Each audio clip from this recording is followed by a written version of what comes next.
You are looking at Julian's pronunciation guide, where we look at how to pronounce better some of the most mispronounced words in the world, like this other curious word. But how do you say what you're looking for today?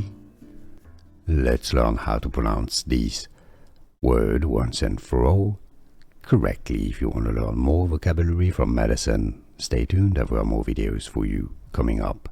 You'll want to listen to and learn from ureteral, that's British English, ureteral, a stress on the re syllable, American English pronunciation, ureteral with a T that sounds like a D, flap T, ureteral or ureteral stent, how to pronounce English pronunciation, ureteral stent.